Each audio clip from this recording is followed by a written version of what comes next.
presidente, o Pedro e o Cláudio trouxeram assuntos muito relevantes, mas que não estão no noticiário. Aí eu vou aqui na contramão e vou trazer o que mais está. É capa de tudo que é jornal nos últimos tempos, voto impresso, voto auditável, e existe a comissão na Câmara que analisa esse assunto.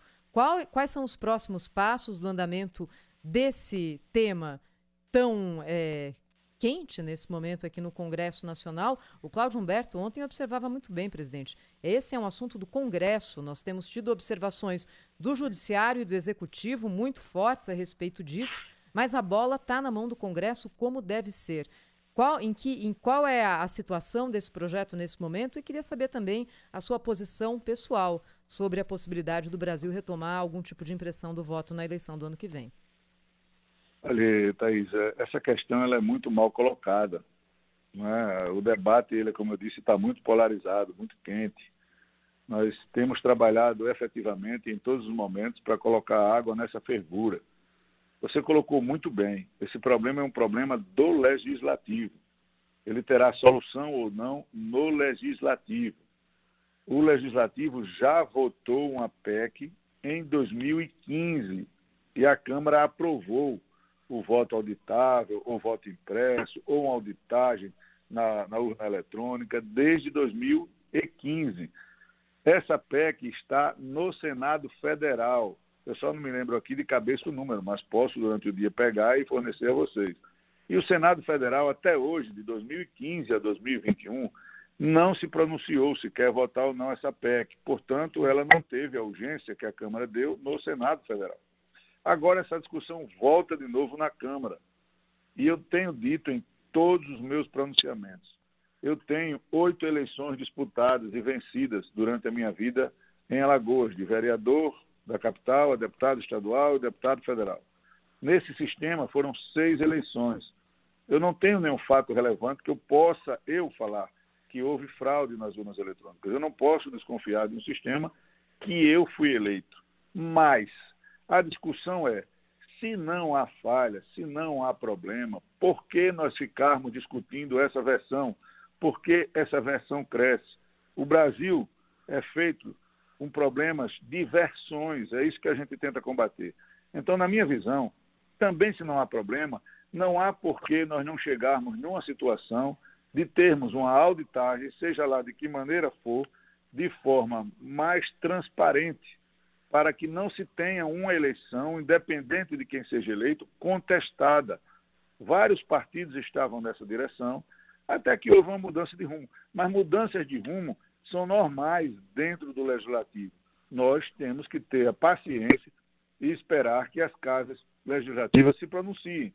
Se a Câmara vai ter que votar as duas para que fiquem as duas paradas no Senado, ou se o foco teria que ser Senado, decida se vota ou não uma PEC que está aí há 6 anos, porque se não votar uma que está lá de 2015, não vai votar uma que vai aprovar em 2021. Nós estamos perdendo tempo, energia, muitas vezes gerando atritos entre instituições democráticas que são necessárias para o equilíbrio do Brasil, de maneira que não trará benefício nenhum. Então, nós temos que ter, nesse momento, calma, saber quais são os limites constitucionais, como eu disse no início da nossa entrevista, de cada poder, para a partir daí ter parcimônia, paciência e deixar o legislativo democraticamente decidido. Agora, presidente, sobre esses atritos aos quais o senhor se referiu agora, né, sobretudo entre a Justiça, o Poder Judiciário, né, o Supremo e também, mas sobretudo o Tribunal Superior Eleitoral, uma atitude claramente política, né, do presidente do TSE, etc., um embate com o chefe do Executivo, foi exatamente isso que a gente comentou aqui ontem, né, quando a bola está com o Congresso, esse é um problema do Congresso. Mas o fato é que nós vemos aí uma situação muito radicalizada, né? Não está na hora de surgir uma pessoa, talvez o presidente da Câmara, alguém que articule como é que eu diria, não digo um beijo na boca aí dos contendores, né? Mas assim, botar a bola no chão, minha gente, tem um juízo, o país não merece isso, né? Essa brigalhada imparável, né? Não está na hora de surgir alguém com credibilidade, com confiança, que inspire confiança nessas instituições, que faça parte delas, inclusive, mas com autoridade, para botar essa bola no chão? Olha, tem muitas pessoas trabalhando nesse sentido. Eu acho que a sinalização do presidente Bolsonaro em trazer um senador da República para a Casa Civil desmistifica também muitas versões da política do Brasil. E eu tenho muita fé, sou muito otimista que nós vamos chegar num momento de estabilidade. Eu acredito isso muito a essa questão da pandemia, são muitas angústias, as rotinas mudaram demais, são pessoas que estão isoladas, pessoas que passaram muito tempo convivendo com a dor do momento, econômica, social, de saúde, né, sanitária. Nós estamos num momento em que o Brasil demonstra ser forte, a economia dando sinais gigantescos de crescimento, né?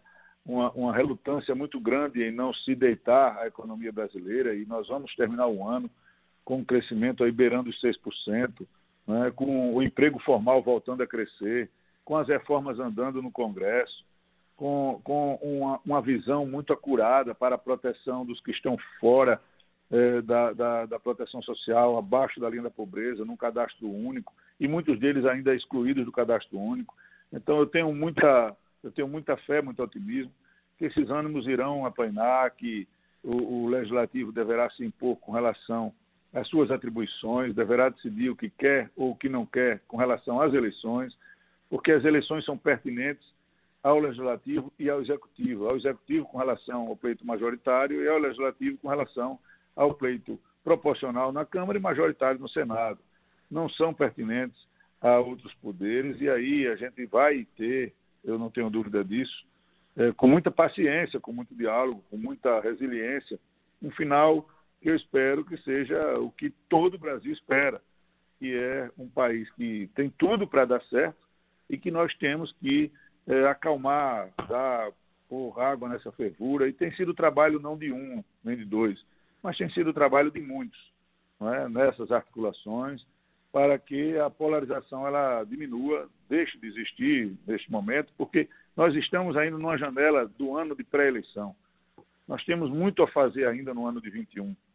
Nós sofremos muito legislativamente para continuar funcionando no ano de 20 e 21 remotamente. Você sabe, e os seus ouvintes sabem, que o Legislativo precisa de conversa, de articulação, de reuniões, para muitas vezes chegar a alguns acordos para matérias importantes.